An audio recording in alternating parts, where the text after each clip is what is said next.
সূর্য যে অনেক বড় বিপদে পড়েছে এবং সূর্যের কোনো ক্ষতি হয়ে গেছে সেটা খুব ভালো মতোই বুঝতে পারলো দীপা। বুঝতে পেরেই আর দেরি করলো না দীপা, তাড়াহুড়ো করে বেরিয়ে পড়লো সূর্যের খোঁজে।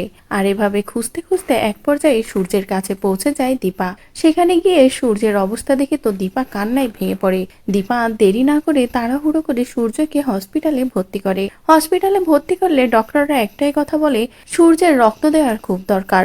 মাথায় গুরুতর আঘাত পাওয়ার কারণে অনেক রক্তক্ষরণ হয়েছে, এক্ষুনি ব্লাড দিতে হবে যে কোনো প্রকারে। এদিকে দীপা তো হয়রান হয়ে যায়, এক্ষুনি সূর্যের জন্য কোথায় পাবে সে রক্ত, কে দেবে সূর্যকে রক্ত। অন্যদিকে পরিবারের বাকি সকলেকেও যখনই দীপা খবর দেয় সকলে ছুটে আসে। সোনা রূপা তো এসে বাবার এই অবস্থা দেখে কান্নাকাটি শুরু করে দেয়। এদিকে আবার তাড়াতাড়ি রক্তেরও দরকার আছে।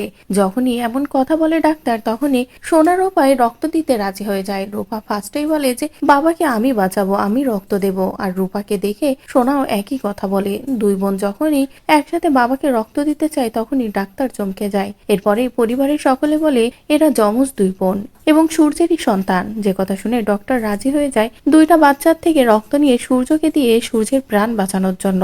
এরপরে সোনা ও রূপা রক্ত দিয়ে নিজের বাবার প্রাণ বাঁচায়। এরপরে সূর্যের যখনই জ্ঞান ফিরে আসে এবং ডক্টর সূর্যকে সবটা জানায়, সূর্য পুরো অবাক হয়ে যায়। সূর্য বুঝতে পারে যে তার মানে সোনা রূপা তারই সন্তান, অন্য কারোর সন্তান নয়। আর এরপরে সূর্যের সব ভুল ভাঙে। সূর্য বুঝতে পারে এতদিন ধরে সূর্য অনেক বড় ভুল করে ফেলেছে। তো বন্ধুরা, এবার যদি সোনা রূপা রক্ত দিয়ে নিজেদের বাবার প্রাণ বাঁচিয়ে সূর্যের সব ভুল ভাঙায় তাহলে সেটা দেখতে তোমাদের ঠিক কেমন লাগবে কমেন্ট করে জানাও। পরবর্তী আপডেট পেতে চ্যানেলটি সাবস্ক্রাইব করো।